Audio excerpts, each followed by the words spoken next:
This video has been made as a part of assignment 4 of the course Nature Inspired Computing. In this video, we'll be solving pattern identification problem using radial basis function. Let us have a look at the problem statement. In the problem statement, we are given a set of patterns and a lock. The lock can only be opened by these patterns. We are also given the condition that A has 3 patterns, B has 2 patterns, and C has 2 patterns. Suppose A, B, and C are 3 persons and they have these patterns with them. Now, out of these given patterns, first A will choose 2 out of their 3 patterns, then B will choose 1 out of their 2 patterns, and then finally C will choose 1 out of their 2 patterns. So for A, there are 6 ways to choose 2 patterns out of 3. And for B, there are 2 ways. And for C, there are 2 ways. Here, notice that the ways of choosing 2 pattern out of 3 is 3C2, which is 3 only. But here the order also can matter. So that's why we multiplied by 2. Now, if they choose the patterns in this order, A followed by B followed by C, then any pattern which is obtained by this logic is an unlocking patterns. So we have a total of 24 unlocking patterns. Now, if any other pattern which is not obtained using this strategy cannot unlock the lock. So now let us have a look at these patterns. So these patterns are just white or gray regions. So we can represent it by using 1 bit, which can be either set or not set. Hence we do exactly that. And we can convert this pattern into a binary number. And then we can convert this binary number into its decimal equivalent. So these are the decimal equivalent of those patterns. So here one unlocking pattern can look like this. Here the first 2 patterns are chosen from A, the third is chosen from B, and the last is chosen from C. So we have total 24 unlocking patterns. Here we can notice that the input is 4D, and each value can go from 0 to 255 because we converted a binary number. The number of bits are 8, so the decimal value can go from 0 to 255. Now we need to build an RBF that unlocks the lock on these inputs and it doesn't unlock on any other input. Now we'll assume that the RBF outputs 1 when the lock is unlocked, and it will output 0 when the lock is not unlocked, or when the lock is locked. Now let us have a look at the radial basis function network. So this is the structure of the radial basis function network. Initially in the first layer, we have this 4D input where each of this can go from range 0 to 255 inclusive. And then we have some Gaussians. In the problem statement, it has been mentioned that the number of Gaussians should be 4. So hence I have taken 4 Gaussians. We will vary the number of Gaussians later. So if we take 4 Gaussians, then we have these weights for each Gaussian. So each input will be passed through each of the Gaussians, and then we take the weighted sum of the output obtained from these Gaussians, and then we finally add them here. And then we pass this through a hard limit function, and it outputs 0 or 1. So here the unknowns are the weights of these weights, and also the mean and the variance of these Gaussians. So if there are k Gaussians, then there would be k weights and k number of means and variances, which we need to find out. Now let us have a look at how we can find out the unknowns. So first we will look at how we can find out these weights. So suppose G is a matrix of dimension n cross k, where n is the number of input data points. Here n is 24, and k is the number of Gaussians, which are 4 in this case. So Gi, comma k represents the output when we apply the ith input on the jth Gaussian. Now y is another matrix. It is an n cross 1 matrix which represents the expected output. So since these 24 unlocking patterns, they unlock the lock, so the output should be 1. Hence it is a matrix of all ones. And then we can represent this entire radial basis function using this compact equation. Y is equal to GW, where W is the weight, G is this matrix, and Y is the expected output. Now we need to find out these weights, so we can simply multiply both sides by the inverse of G. But G may not be invertible, so hence we use pseudo inverse.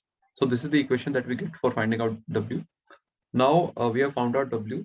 Now we will try to find out the mean and sigma for these k Gaussians. So here comes the idea of hierarchical clustering. So what we can do is that we have 24 input data points. Now we can cluster those data points into 4 clusters because we need to choose 4 Gaussians. And then we can appropriately set the mean and the standard deviation, the sigma for each Gaussian, and assign one cluster for one Gaussian. So here I've used hierarchical clustering, and the code has been taken from the previous assignment.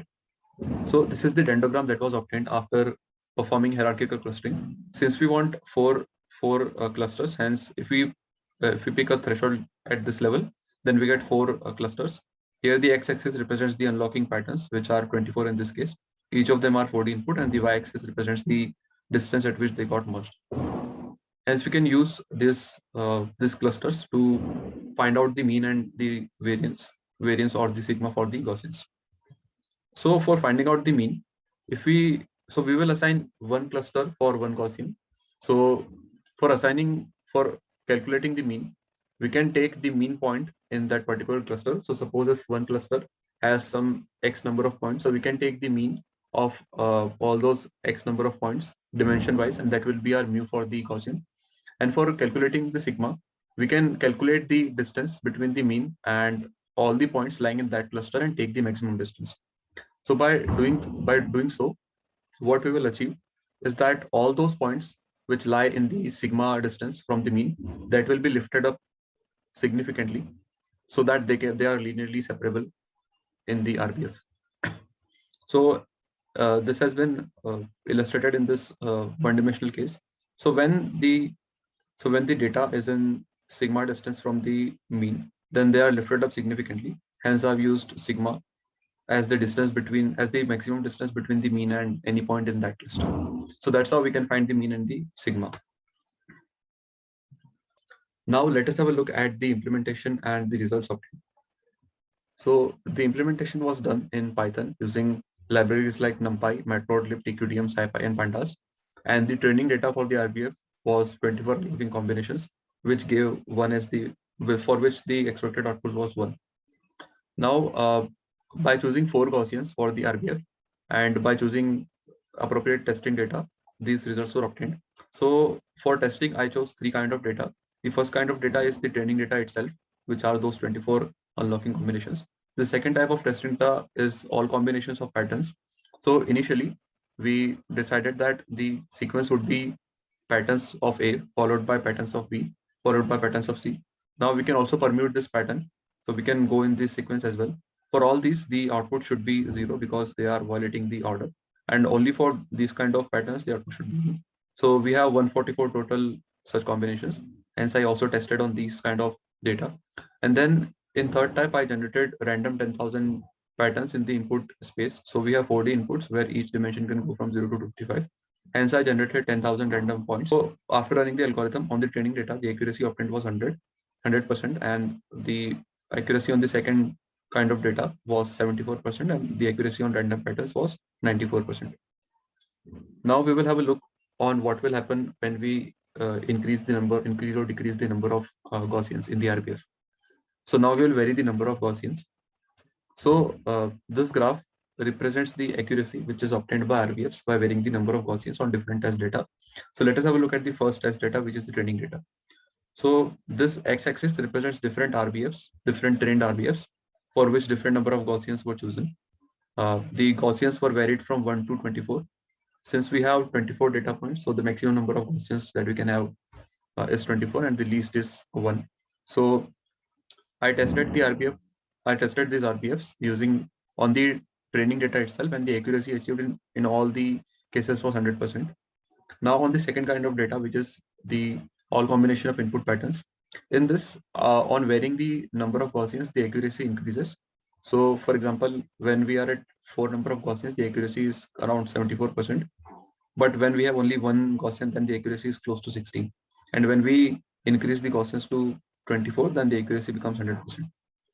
In the third kind of testing data, which are the random patterns, the same pattern is followed, but here the accuracy is slightly higher. So in this case, even if we take one Gaussian, then the accuracy is slightly less than 50. And when we take number of Gaussians to be 4, then we get around 94% of accuracy. And here the 100% accuracy is achieved even if we took only just 12 number of Gaussians. So that's how the accuracy varies with the number of Gaussians. So this sums up the video. Thank you.